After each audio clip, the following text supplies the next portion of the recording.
Oh,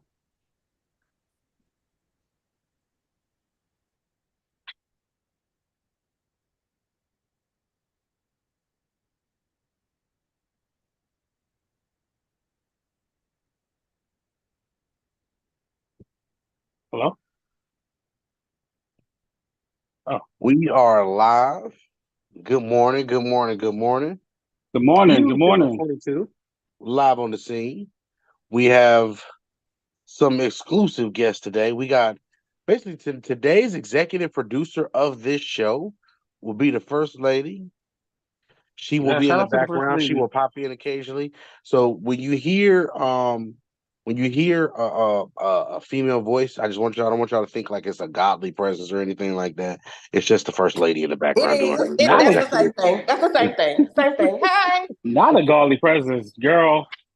I guess. Shout out to my boy. Shout out to my guy Jaquan. What's What's going up, on? Good people? What's morning. up? What's up? Good morning. And What? Vic Jr. to be here. We might get a guest appearance from Mo Schefter. You never know. Might get a couple others.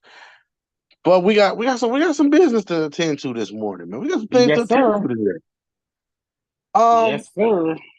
First and foremost, Jaquan, how you feeling, man? How's everything going? Good. Besides my Steelers, I'm doing fine. Okay. All right. They That's what. stressed me. They got me wanting to smoke cigarettes. Oh, we're gonna touch on some things with the Steelers, of course. We're gonna touch on a couple of the games that already have been, and we'll touch on a couple of things for the NFL before we touch on the games today. Our number one pressing issue that we wanna talk about this morning, we're gonna talk about the Cam Newton situation. We are going to talk about that, but first, let's recap the game from yesterday and Thursday. Let's start on Oh Thursday. God, that's on Thursday. First of all, Um, Let me start by saying this. Shout out to the Raiders since Antonio Pierce has taken over as the head coach. That's a total different football team. That literally. shows you how much leadership is valued and how important leadership is in these locker rooms. I also want to say that also on the flip side shows you the lack of leadership that was in the other locker room. The Chargers are cursed. I don't know what it is about this team. I don't know what is going on. We're talking about a situation where this is one of the best teams in the NFL on paper on quite a few different occasions, and we have yet to produce any type of deep Super Bowl contention run. We're talking about a 14-2 team back in 2000, I believe, in 2004, 2003, that was dynamic in a lot of places. Very, very, very, very, very good. Offensively, defensively. Sean Merriman in his prime. LaDainian Tomlinson in his prime. Ghost 2006 was LaDainian Tomlinson's MVP year. killed it that year. I mean, we're talking about the fantasy standard of a season. And the one thing that I have constantly seen, constantly over and over and over again from this football team is nothing but mediocre results. But I think it stems from bad juju that they have in their own locker room that started. We have the Drew Brees incident where he tore his rotator cuff, and then you let him walk in the free agency with a torn rotator cuff. I think that was bad juju right there that pretty much put a bad hamper on the franchise to begin with. Then from that point, they got the mass staph infections that was going on in their locker room, caused a couple people to almost die. It seemed like. Then we have the the debacle, what we'll call it, of Tyrod Taylor's whole lung collapsing from the athletic staff. Poor Then Tyrod. not only all of that, you look at that. Then we still have the situation with Anthony Lynn being fired after a 9-7 season. So all of these different things, you look at the situation, they haven't been 9-7 since. So, Jaquan, I'm gonna start with you. What are some things that maybe you've seen that maybe you might have an opinion on here. Like, what do you think? What are your opinions of the state of the San Diego, now Los Angeles Chargers? Yeah, they definitely cursed a little bit because at one point they had like the best defense on paper, and then everybody in that defense got hurt, and they went down here from them. They can't keep a lead. They'll score like 30 points. For instance, the playoff game versus the Jaguars, they was up and let them come back and win the game. They can't catch a break, bro. They need to revamp the whole front office and everything from top to bottom. I mean, a clean sweep is where we have to go. I agree with you. I mean, literally. Tanya, what you think?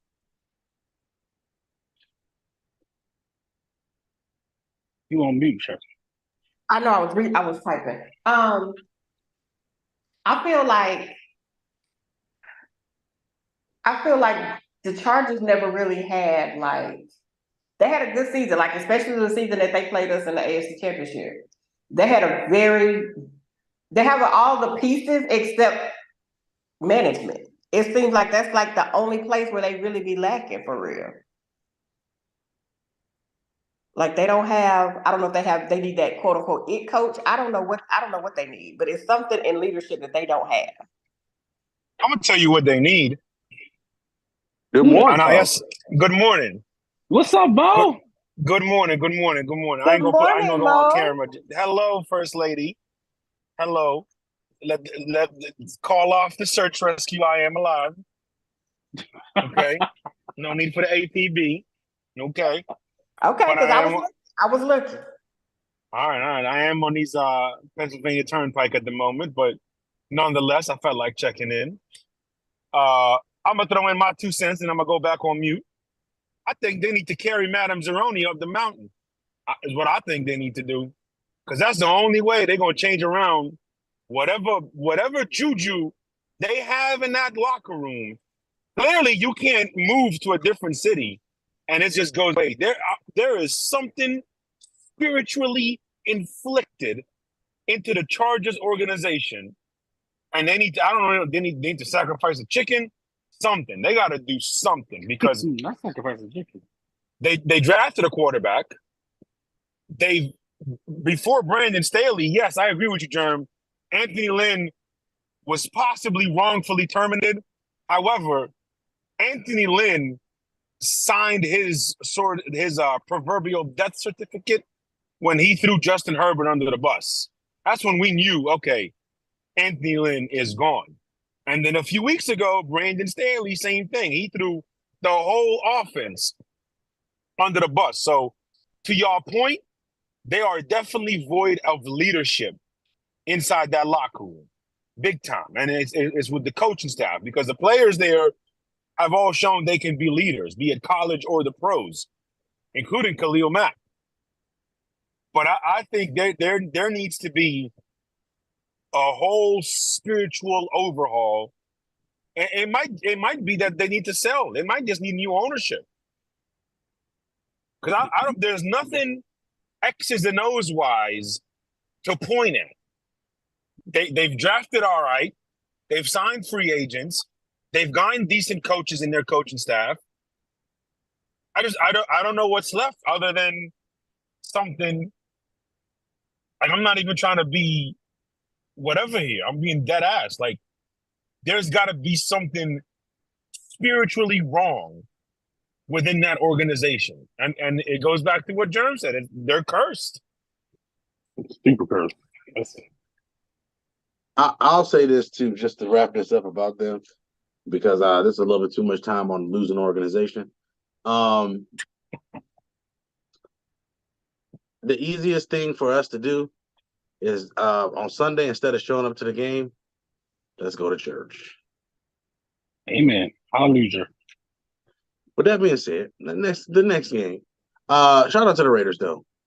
You put up 60 piece. You put up 60 piece. That was a 60 piece, and it was spicy. Who thought that was going to happen? Not I. I mean, but if you turn the ball over all of that many times, I mean, what do you think is going to happen? And in the opponent's territory, it was a massacre. You put up 40 in the first half. When have the Raiders ever put up 40 points on anybody in a half? I can't think of none. They're old and decrepit.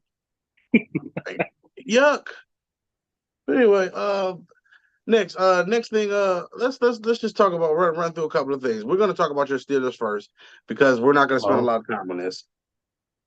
I mean, shout out to the Colts. You know, they're still in competition, for a playoff spot. Shout out to them. I'm sorry, but we all knew that Trisket wasn't the answer.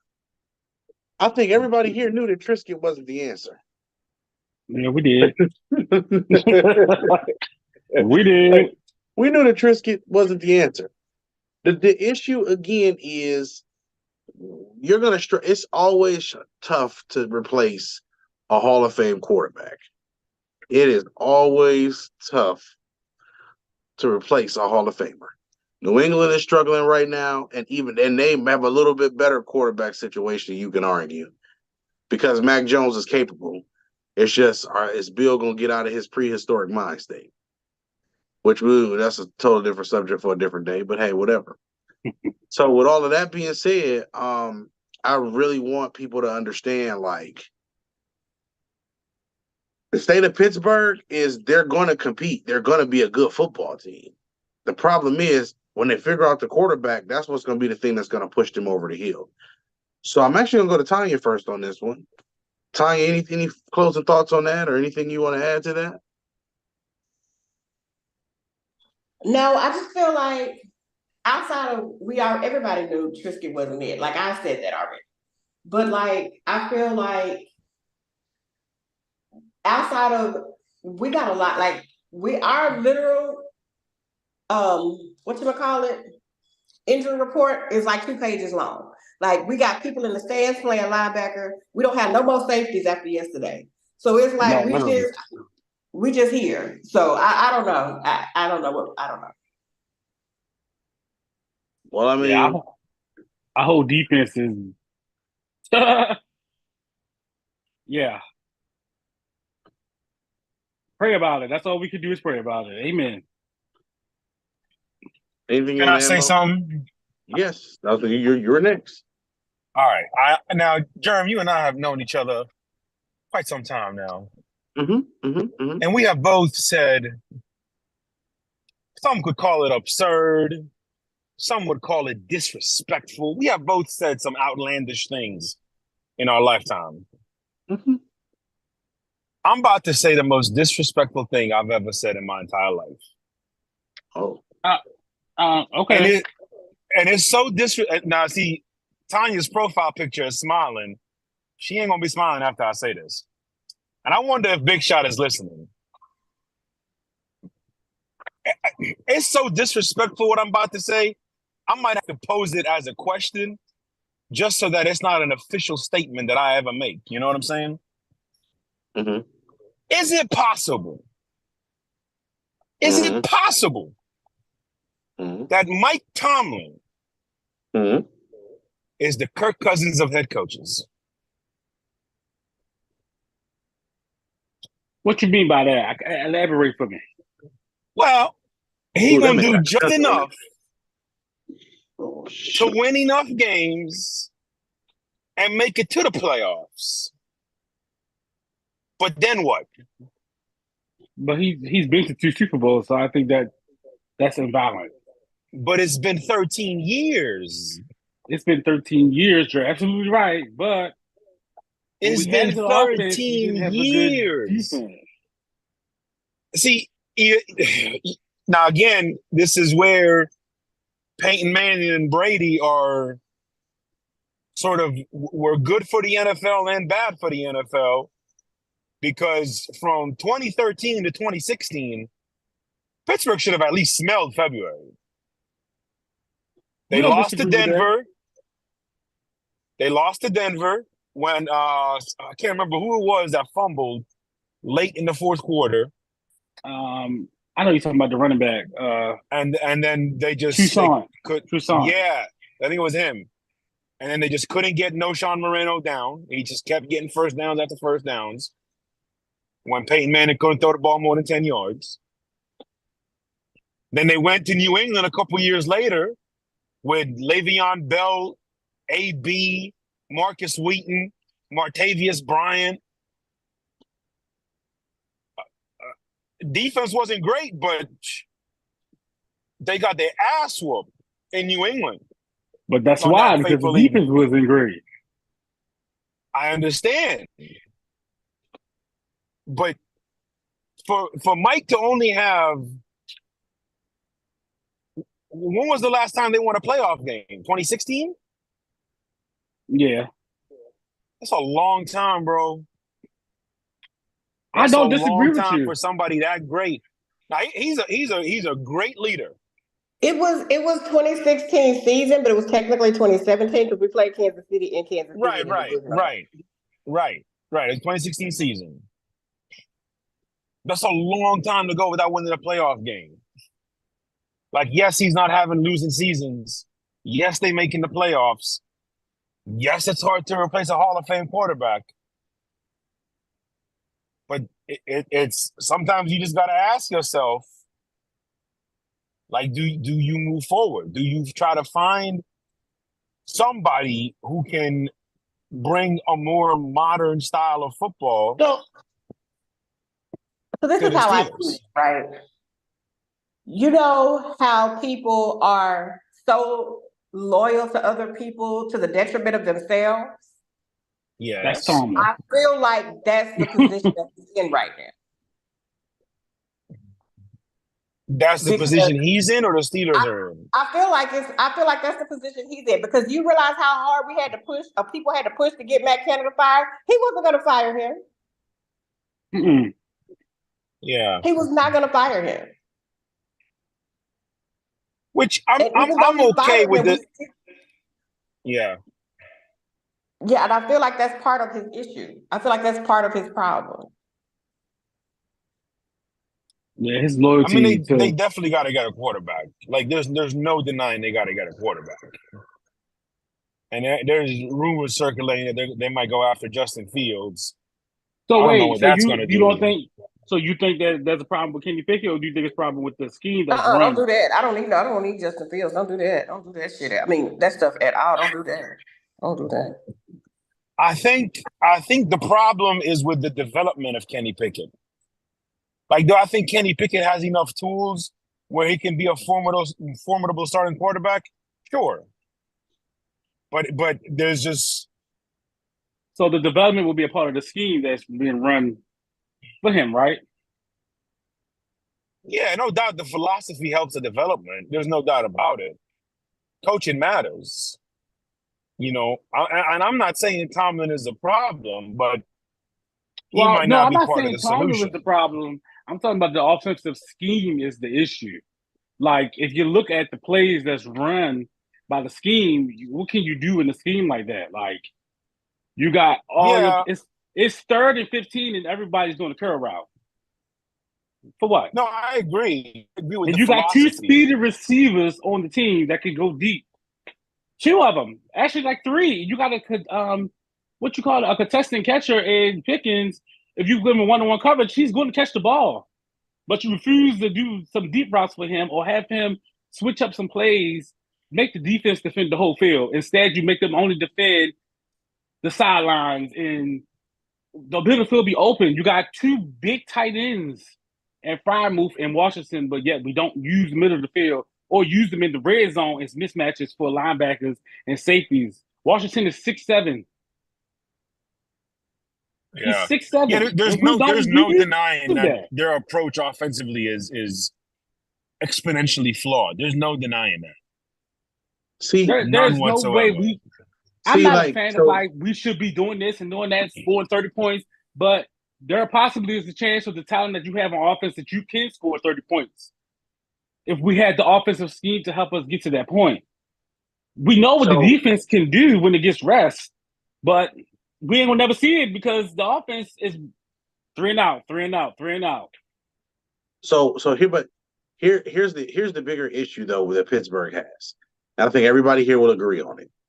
The bigger issue that Pittsburgh has right now, you guys, is Pittsburgh's issue is they can't consistently run the football. That is your best friend when it comes down to these situations. Everything that you guys are saying about the quarterback means nothing if we can't run the ball. You're not going to develop a quarterback if you can't run the ball. I think that's part of it. Though, Jerm? Yeah. Najee and Jaylen Warren averages 5 point yards a carry, and we'll do that in the game, and then we'll stop running the ball and have our quarterback throw 40 to 50 times a game. But with that being said, that's where the consistency piece comes in, right? Because you get a couple runs where you don't get the results that you want, and then you completely go away from it, even though it's been working majority of the time. Consistency. Okay, this is a life change. This is a life conversation now, ladies and gentlemen. This is why I said bring your coffee, bring your notebooks, and bring an open mind. Consistency is the key to life. When you go to work in the morning, you're not selling whatever it is that you think you're selling. So you're not just in there selling whatever it is that you think you're selling. What you're really selling is consistency. Consistency of you showing up to work on time. Consistency of you being where you said you're supposed to be in a timely fashion.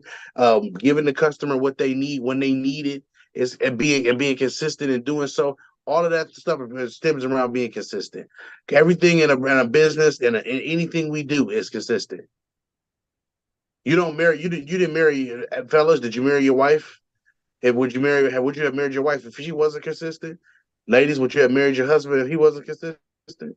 Like, come on, man. We no longer selling this BS that we're selling items and merchandise. We're selling consistency, and that is the key thing here. There is the head coaches in the NFL have not been consistent with anything, which is why there is only one team that was consistent in winning for such a long stretch, because the model of consistency was within that organization, and the organization embodied that model of consistency. Period. There is nothing more that needs to be said than that. So with that being said, Mike Tomlin can be a part of the problem, but the Steelers organization has slowly but surely transitioned from the one thing that they had been before Mike Tomlin even got there. And that had been being consistent with making sure that we got the horses and the hogs up front to be able to do the one thing that makes the difference on a Sunday, and that's control the line of scrimmage. If you consistently control the line of scrimmage on both sides of the ball, you will consistently get W's in this league. Period. All facts. It's all facts. Anything else, Mo? Did I miss anything? No. The last point was probably the most important part of this is even when they had Cordell Stewart and Tommy Maddox, they still had an offensive line. And they ran the ball. Yes. And since Mike Tomlin's been there, bro, how many years have they had where they've had a 1,300 yard back? That's not, bro, but that's not just on Mike Tomlin, bro. That's on the fact that we started paying all these receivers and we started paying all of these other people, and we got away from paying the people that we needed to be paying, which is the Alan Fanecas of the world. Yes, they have not. A Hall of Fame. Do you know that's the last Hall of Famer that they have from that offensive line? Yeah, I know. They haven't had a player on even in that can hold his jockstrap on the offensive line. Well, Mike Pouncey might. Mike Pouncey's good, but he's not in that class. DeCastro. Yeah, DeCastro might make it. Ramon Foster. They're not, but they're not in the Alan Faneca. Yeah, I'm not saying that. No doubt they might be it. very good. I'm not gonna say they're not good, but we talking about no question first ballot Hall of Famer. That's Alan Faneca. DeCastro's not all. I can name about 4 or 5 guards probably that we probably can argue for over him. Maybe.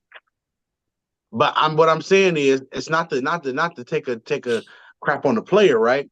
It's just saying the caliber of player. You don't go to a steakhouse and get Wagyu beef, and when you know you can get the filet mignon. You don't go to the steakhouse and get the lower quality beef. You always go for the higher quality beef. But higher quality beef costs higher quality prices. And if I want high quality beef, I'm gonna pay for high quality beef, considering I play in a division that has Myles Garrett. Yes.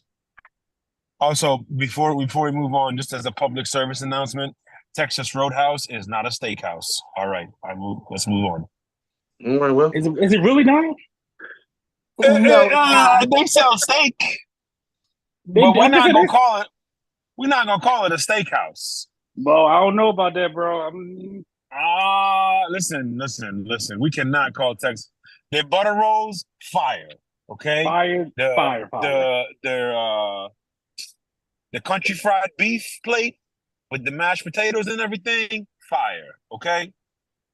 The blossom and onion things, fire. But we're not gonna call Texas Roadhouse a steakhouse. Okay, we're just not gonna do it. I'm sorry, but I digress. Next game. We're gonna go to Detroit and Broncos and the Broncos. I don't want to say anything negative about the Broncos. We've got Sierra's husband enough. I want to talk about the Lions. Two things, and then I'm gonna pass it, and I just want to put emphasis on the two things. The defense is very, very much improved, number one. And Jahmyr Gibbs is an effing beast. When I say that is, yes, I said effing. I need to make sure I put emphasis on it because I almost cussed. Jahmyr Gibbs is a game changer. And if they use him like they're supposed to use him, in my Merrill Hodge voice for my Steelers on the show today, he is a factor back. He makes a difference. He is the epitome of a modern day running back, and then he's a lot stronger than people give him credit for. His lower body strength is incredible. Like, that is a player that I did not think was that good this quick. He's a dog. Anything y'all want to say? No, but I think the Lions are back though. yeah, the Lions were my sleeper team, so I don't have much to say about that. I think they back. Put the word on there that they back up. Anything you want to say, Mo?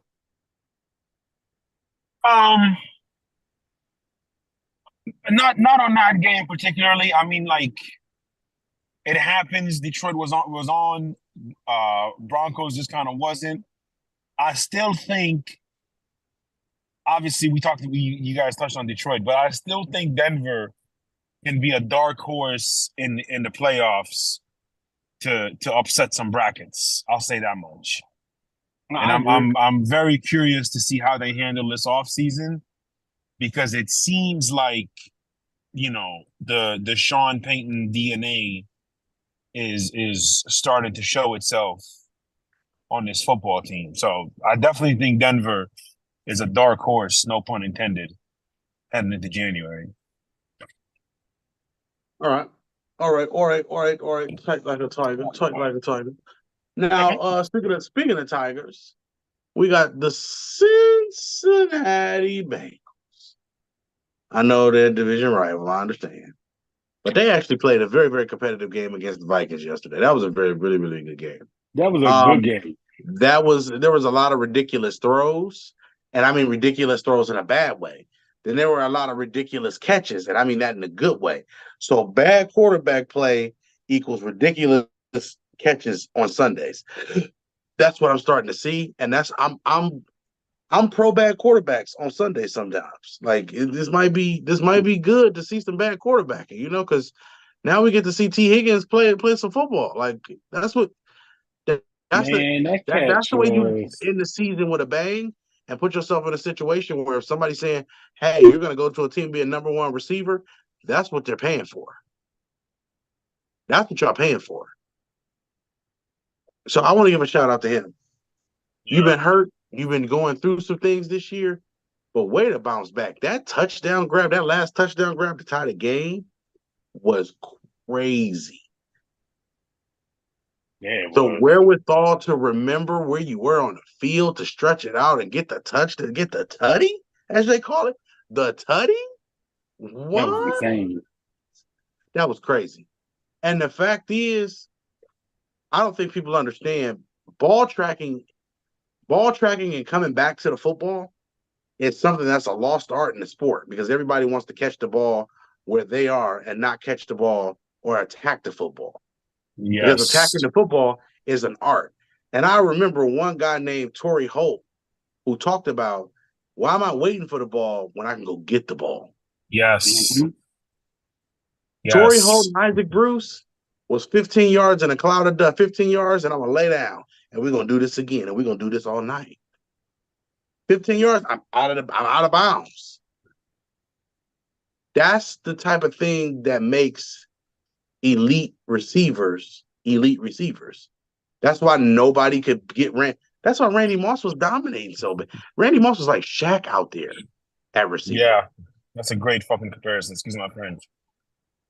Like you can't do anything to a guy who's literally dominating the entire catch radius.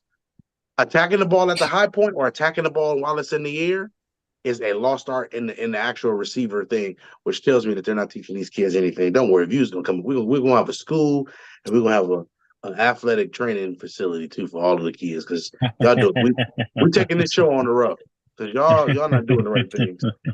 But anything you guys want to add about that? Because I really do think that Cincinnati still, without Joey B, still could give somebody a run for their money. And remember, what's the rule? You can't choose if you win or lose. Mm-hmm. You gotta pay some dues. It's any given Sunday. Yeah. We learned that in the 90s with Jamie Foxx in the background. Y'all better. Yeah, I mean, the only thing I want to say is shout out to Matt Castle Jr. I'm sorry, I mean Jake Browning Jr. Hey. Playing all right. Not Matt Castle Jr. Hey, you know what? It works. It fits. Yes, it does. It definitely does. He's gonna get a contract somewhere. It's a size 7. You know, it looks like a size 7. But no, like in all seriousness, now I say it jokingly, but he's gonna get a contract based off his last 2 games. He's gonna get a contract somewhere because he's not gonna get much playing time the next 2 years. Yeah, at least hopefully not. You know what I mean? For the sake of Joe Burrow and the Bengals franchise, but it might even be this offseason where somebody's like, "Hey, Pittsburgh, Minnesota, depending on what they do with Kirk Cousins, Tennessee, somebody's gonna give him some money." So, and really, just to talk about it real quick, like you hear Brady talking about his whole career, like, what are you gonna do when you get the opportunity? And all it takes sometimes is one game, one play, one drive. That's the difference between, okay, here's a couple $100,000 for the next 4 years, or here's $1 million for this year. Literally, that's all it comes down to. So just for any other young players, man, like you get an opportunity, it's on you to maximize that opportunity. So shout out to Jake Browning. I'm happy for him. I don't even know the dude. I never heard of the dude. Me either, but he balling out for the Bengals.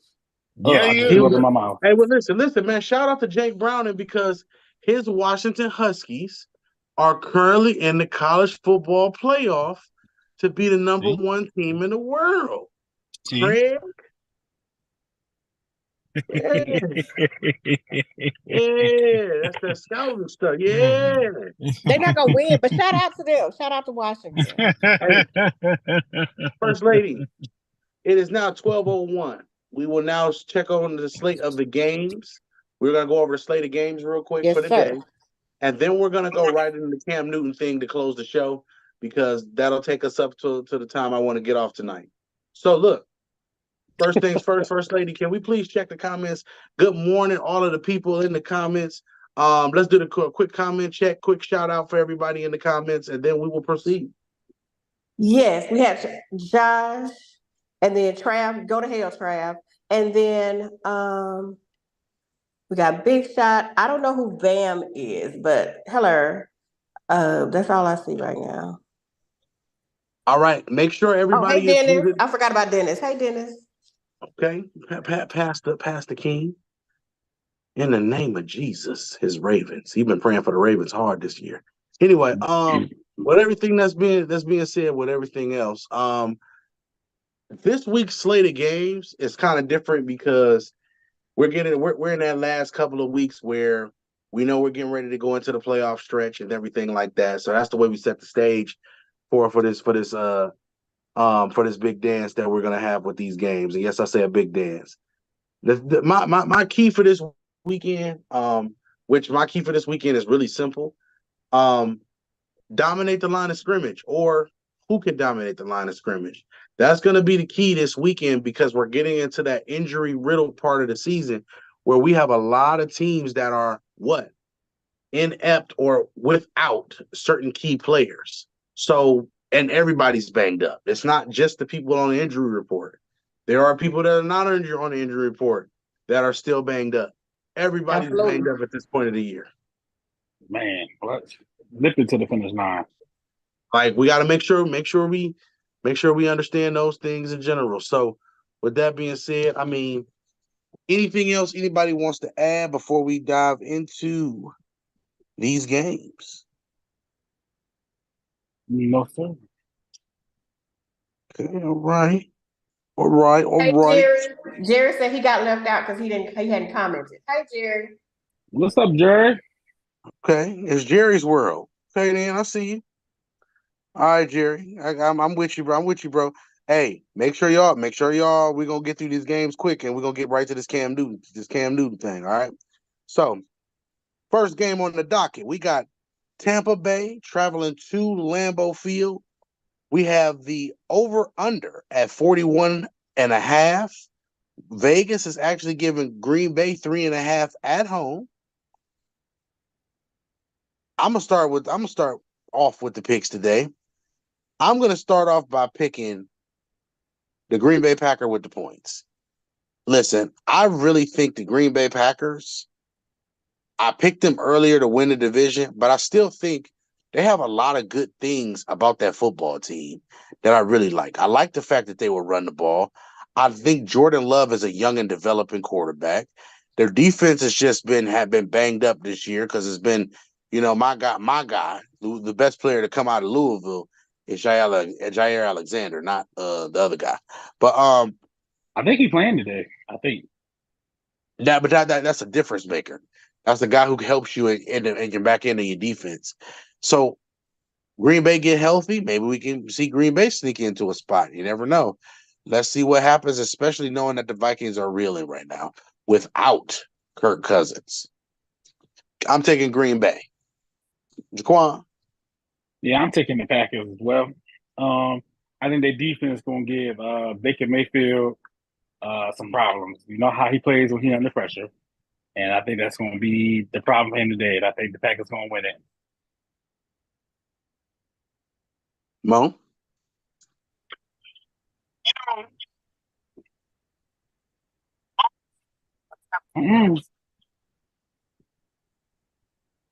He'll be coming around the mountain. Here he comes.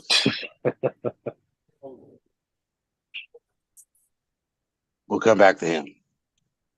Tanya? I'm taking Green Bay. Okay. Mo, when you come back, we'll double up on picks for you. Don't worry. We won't get without your picks. So we got a clean sweep so far for Green Bay. I got a feeling Mo is going to pick Green Bay as well. But all right, next game on the docket, we have the New York Football Giants traveling to Voodoo Village. Yes, we call it Voodoo Village here at Views because it's some voodoo going on there. Over under 39.5 with 5.5 points going to the Saints. Listen, Lil Danny DeVito is definitely doing his thing. However, this is a good test for any quarterback because this Saints defense will make you play and they will make you do some things that you may not feel comfortable doing. Marshawn Lattimore is playing lights out, and he's been in and out of the lineup. But just imagine how the healthier this team is. I'm not saying it's the right way. Just imagine how good this team could be if they were healthy, and if Derek Carr was worth more than two. Yeah, that's a good. Yeah, but for him, being a Hyundai is a high compliment right now because those accuracy issues, they show up ugly in the worst of times and situations. Yeah. I'm going to go ahead. I'm going to roll with the Saints. I think that defense makes this interesting. And I actually think the spread is bigger than 5.5 points. I think it's about 10 points. I think a turnover or two will make the game, will get the game up through. Give me the Saints. Yeah, I'm taking the Saints as well. I think it's going to be give me the under and give me the Saints. Were you taking Tampa Bay or Green Bay for the first one? I'm actually taking Tampa Bay. Okay. I think both teams are just very inconsistent in who they are, and I think it's a prime game for the Bucs to pull off an upset. So, give me Tampa Bay. Okay. Yeah. Who you guys taking for the game? We got the Saints and Giants. I got the Aints. Okay. Tanya? I'm going with the Saints. Okay. Next game on the docket, we got the Atlanta Falcons versus the Carolina Panthers. Over under 32.5 with 2.5 points going to the road team, the Atlanta Falcons. Just give me the Falcons, I guess. I guess, man. Just give me the Falcons. If the Falcons lose this game, that's all. I haven't really been paying attention the last couple of weeks, obviously. But just some of the things I've seen, you know how they do. So yes. But I also think Carolina is just very much underperforming. So give me Atlanta. Everybody go? Yeah, give me Atlanta. I want them to find my baby some help. But give me Atlanta. We'll talk about that later. Next game on the docket. We got the Texans traveling to the Titans. We have over under 38.5. They are giving Tennessee 3.5 points at home. I believe this is a CJ Stroudless, Davis Mills starting Houston Texans organization this week. Well, at the time, they hadn't released who was starting, but it's going to either be him or Case Keenum, I believe. Well, with that being said, that just takes the Texans out of the realm of me picking them today. Give me the Levi jeans. Yeah, I'm gonna take the Titans too. 501s that I be styling. Give me the Titans. Yeah, definitely give me the Titans. Without CJ, I'm going Titans as well. So we got old Houston and new Houston. Give me the Oilers. Okay. Next game on the docket. New York Jets, Miami Dolphins. 35.5 over and under with Miami getting 7 points at home. Miami, when are you going to play consistent football? I don't know. It's probably not going to be this week. I just want to add that Tyreek Hill is out. So, with that being said, give me the Jets. Oh. Upset City.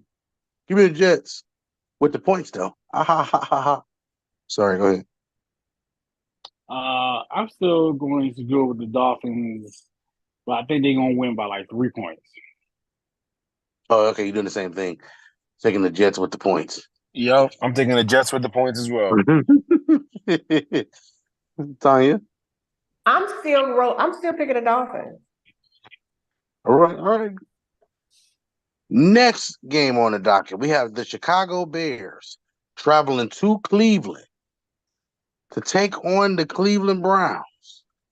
Over under 37.5. They're giving Cleveland 2.5 points at home. Y'all couldn't even get a field goal. Yeah, I'm not picking the Bears to beat I'm not picking anybody the Bears at all. when they can't block or protect Justin Fields. Give me Cleveland and give me Cleveland with the points. Yeah. Give me Myles Garrett 10, Justin Fields 9. That's what I'm going with. 10-9 Cleveland. I'm gonna go with the Browns. I don't trust it, but I'm gonna go with the Browns. What can Brown do for you?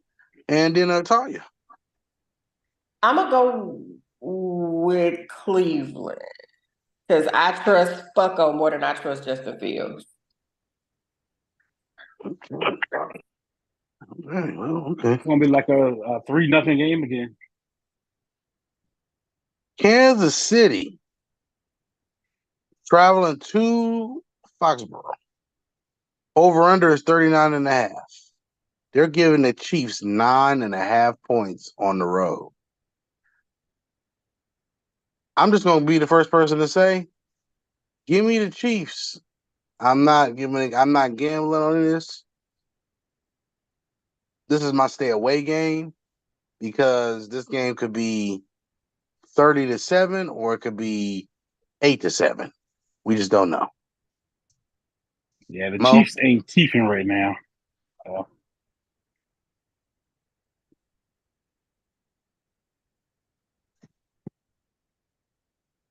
Tanya?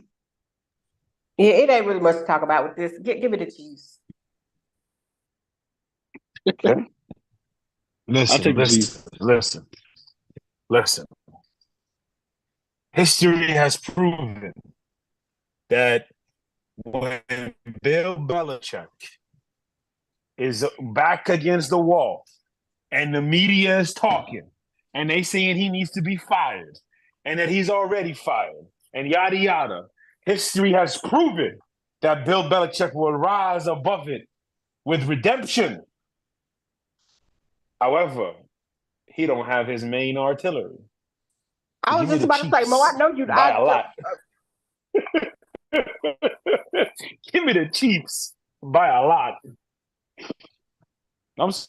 I was about to say, I know damn well you was not. Go ahead. Next game on the docket. We got the Commanders going to the LA. They're going to that Palace. And they're getting ready to play the Rams. Over under 49.5 with the Rams getting 6.5 points at home. Give me the Rams. Let's get in the playoffs. Give me the Rams. Yeah, give me the Rams. Hakuna Matata and Cooper Kupp will have a good game today.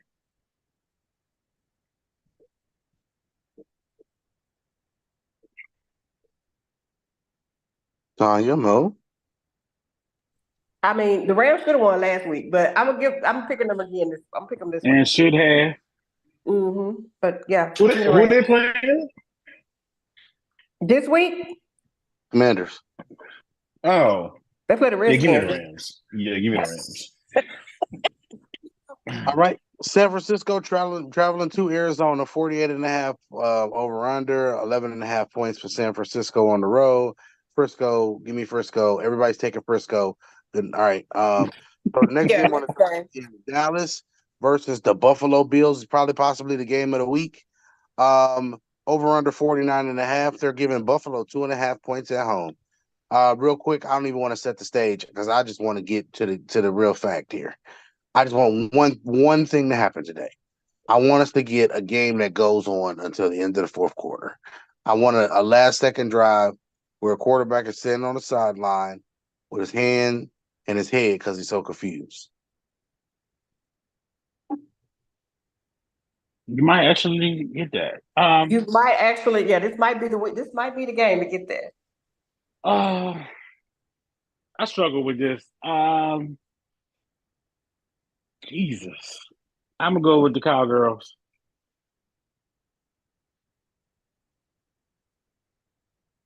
Tanya. I'm going with Dallas.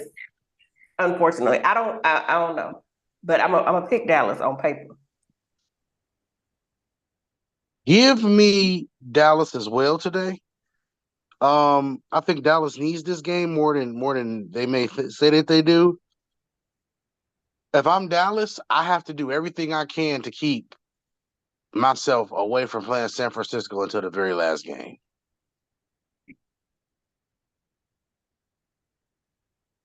So, give me Dallas. Next game on the docket.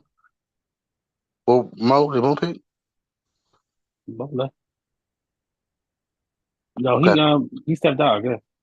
Okay. Next game on the docket, we have the Baltimore Ravens traveling to Duval County. Over under 40.5. They're giving the Ravens 3.5 points on the road. I'm taking today Baltimore for the win. I think they're the healthier team. And most importantly, I just ultimately will tell you, like, the Jags are so inconsistent in Jekyll and Hyde, it makes it hard to pick them.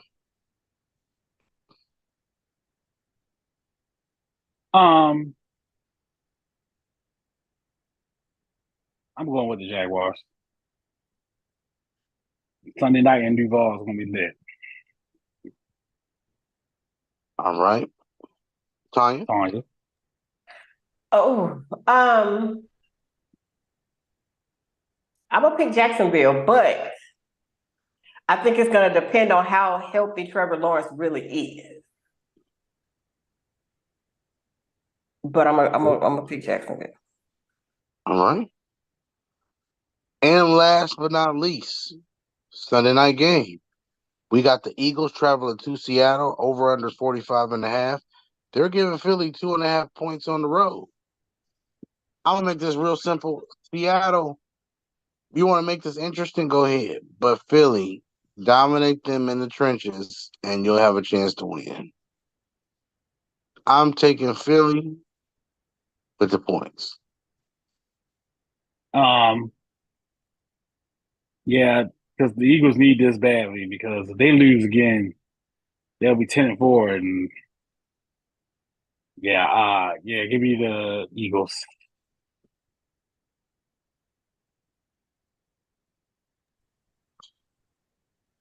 So I'm picking the Eagles.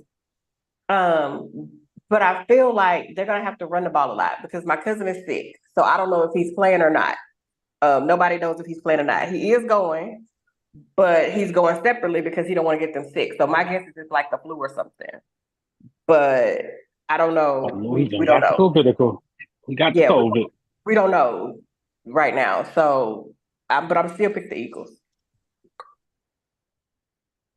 Okay. So those are the picks for the week. Make sure you guys, get all your bets in, things like that. If you have any final questions or anything like that before we leave the air, feel free to ask. We're here for you. Real quick, what we're going to do is we're going to go right into it, and we're going to talk about the Cam Newton situation, where Cam Newton called Brock Purdy, Tua Tagovailoa, Dak Prescott. He called those guys basically game managers.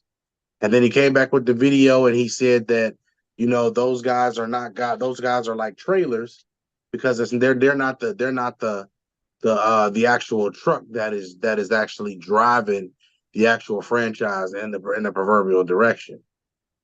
And he said that certain guys like, Aaron Rodgers, Pat Mahomes, Josh Allen, Joe Burrow, and Lamar Jackson were game changers. And those are the guys that are like the trucks, that pull people or pull organizations, into greatness or from obscurity. Here's the issue with this statement, right? The first issue with that statement is we can't say the word or term game manager and make it seem as if it is something that is not a trait of a quarterback to begin with. That is something that a quarterback has to do. when I scout a quarterback, I look for three things because I'm asking a college kid to come into the NFL, and I have to narrow it down because it's still a kid becoming a man. It's still a kid coming into an adult situation. Whether he plays an adult game or not, he's still a kid. He's still transitioning. It's still something going on there where he has to come into a situation and learn something, evolve, grow, and all those different things because that's just what happens. The strength and conditioning program in the NFL is totally different from what it is in college.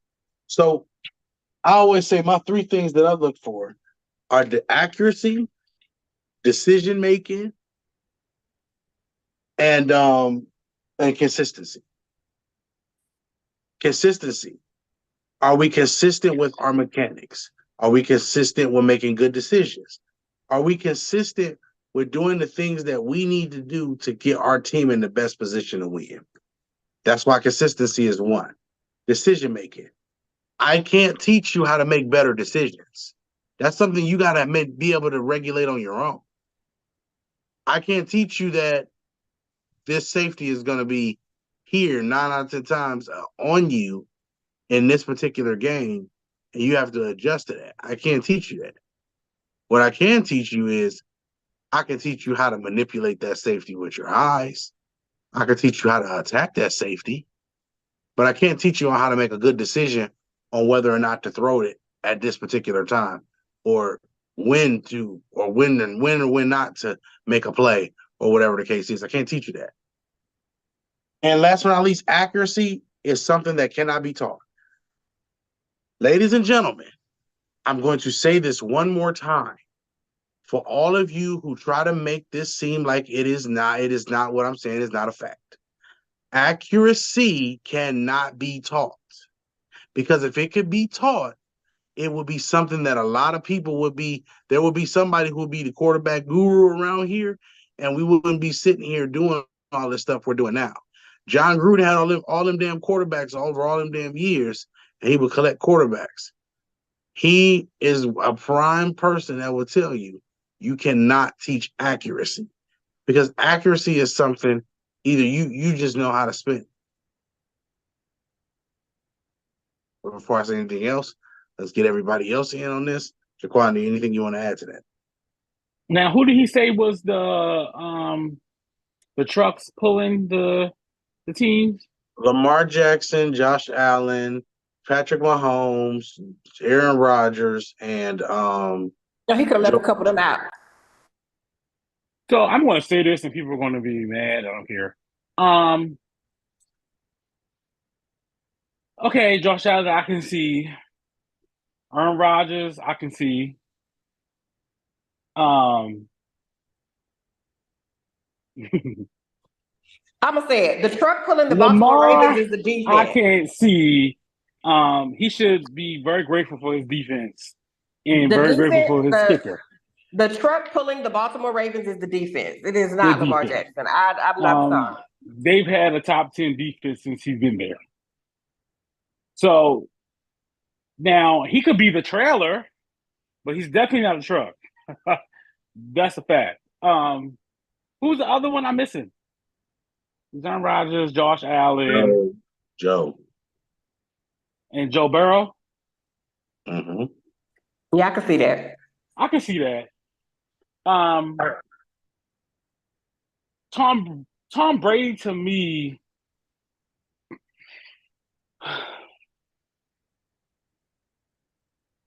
I can see how I still think he would be a truck to me, because without Tom Brady, though, they don't look the same. Them years he was injured, they definitely a whole different team. So, like, he's definitely the truck for that team. Peyton Manning, I'm not sure how many top 10 defense they had when he was there, but his last year, they were the number one defense, and they was winning games without him. So they had what's his name, little homeboy, Brock Osweiler. So yeah, I can't attest to some of those. Some of those I can't. Some of those I don't get.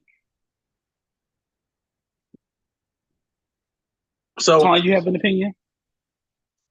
That was my main opinion as far as the trucks. I'm also throw Ben in there because even though we didn't win as much as we were supposed to win, when he was out, you can tell the difference that he was out. And we were winning without top 10 defenses. Yeah, girl, we can still tell. So anyway, the thing is, don't do that on this good Sunday. Don't do it. Just say it. Go ahead on now. I can never say anything on my show. The thing is though, the term game manager, that is a trait of a quarterback. So every quarterback has to know how to manage the game. In fact, game manager is a trait that Aaron Rodgers lacks. And that is something that he, in a lot of different situations, is not very good at, that causes him to lose a lot of games. I'm going to give you an example. Give you another example of game management. Super Bowl, Atlanta versus the Patriots. What team ended up winning that game? The Patriots did. But what we're not going to do is act like Tom didn't have to manage that game. That's what makes him that truck. So we're not going to act like that. We're not going to act like all quarterbacks don't have games where they might pull the team together or pull the team, in general. We're not going to act like there's not games that the defense doesn't pull teams. We're not going to act like it's games that the offensive line and the running backs don't pull the team. But what I notice is it's always some type of negative connotation. The moment somebody says, "Oh, well, you're this or you're this or you're that for this reason," stop trying to put these players in these boxes and focus on what their traits are. And the biggest thing that you guys have to remember is game management does not mean whether you're ahead or behind. Game manager strictly is all about you putting your team in the best position, down out and down in and down out. That's it. That's all. Anything anybody else want to add to that? No, sir. Tanya, comment check. It's still, everybody's still here. Dennis said the Baltimore runs the north. I think he means 95 north because that's about it. And then Jared, we love you too. And then Big Shot was just saying no Tyreek. So yeah, that's pretty much it. Anybody in the comments got anything they want to say? Dennis said, he said, I had no problem with the comment. What I didn't like was the so-called analyst making it personal instead of addressing what he said. Oh, but the media analysis. All right, so let me address that. Let me address that too, though. Like, so we'll address that too to make sure we fair. What Cam said. So listen, we talk about journalism, right? We talk about journalism and podcasting. As some of y'all know, my background is in journalism and podcasting because I have done syndicated radio. I've actually run radio stations, been a part of radio stations before. Backgrounds, real radio stations like 95.5, energy like that you can hear in your local cities and towns.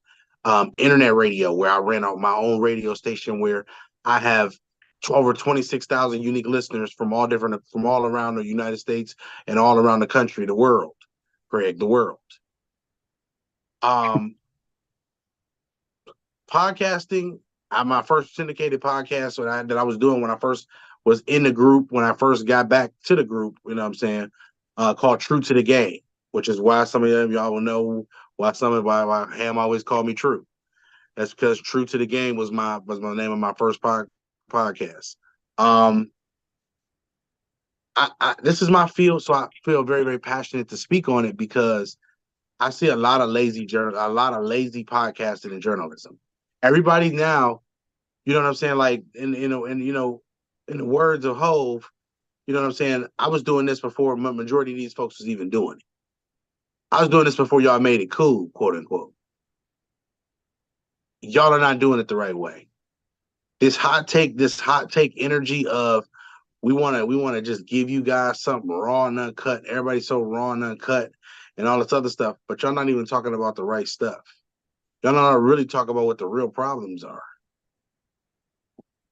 We're talking about a situation where We have other journalists attacking other journalists because of their opinion, and their opinion is not off basis, but their opinion is not something that they agree with. Why does their opinion have to be agreed with? For what? That's why it's your opinion. Correct. And journalism is not about journalism is about facts to an extent, but also a lot of journalism is what? Opinionated. So Very. if I come on Views and Dues and say that Aaron Rodgers is the greatest quarterback to only win one Super Bowl, that's my opinion, and I'm allowed to make that opinion. It does not make the opinion valid or invalid, because at the end of the day, it's still an opinion. But there are certain things in sports that we choose to deny. And the things in sports that we choose to deny seem to be things that are centered around the actual sport and being successful in the actual sport.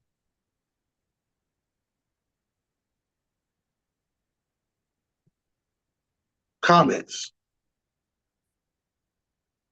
No, I don't think there was. I don't have any comments. Josh said Cam didn't make it personal. Social media made it personal. And he responded. That's fast. That's true. But when we make it personal, taking personal shots and trying to play people and trying to belittle people, it just further shows just how weak these shows are that we entertain and we watch. What type of people are we watching? So they swear Cam was mad and Cam wanted to do this, and I'm like, what reason does he have to be mad, bro? Y'all just be saying anything. Why is this man mad? For what? Before he even touched the field, the man had $40 million in the bank. What he mad for? Yeah, no reason to be mad. Not none. Not even a little bit.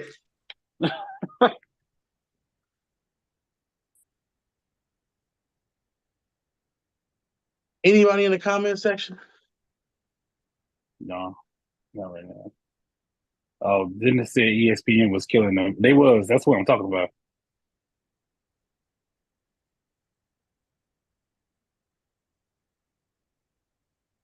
That was ridiculous.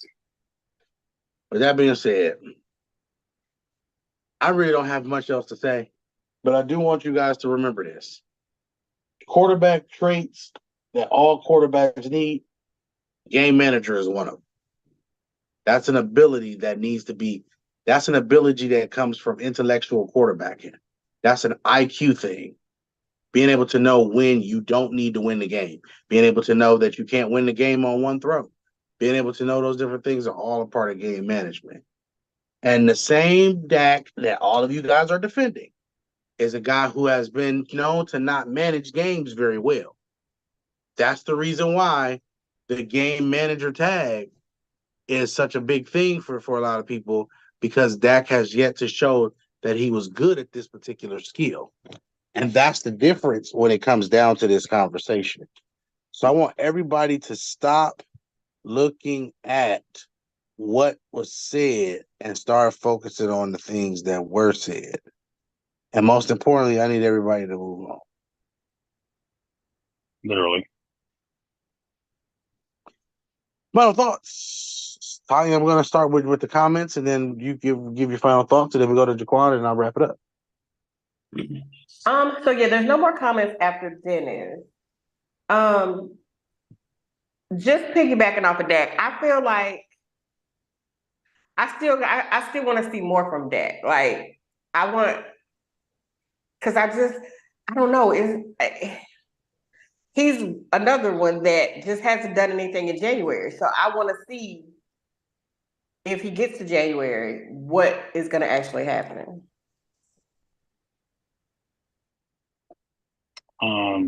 Yeah, I have no final thoughts. Final thoughts for the day. Make sure you check out all of the great podcasts that Cam is putting out here. Cam out here putting out a quality podcast, asking real questions, diverse questions, putting people in situations where they're comfortable to give him the goods that everybody will want from an interview. Y'all got to get out this perception that it's only certain people who have good podcasts. Some good podcasts are ones that you least expected. That being said, this is another edition of Views and Dudes. Mo Schefter, we got Jaquan, First Lady Tanya, True Man False World, signing out. We'll see y'all next week.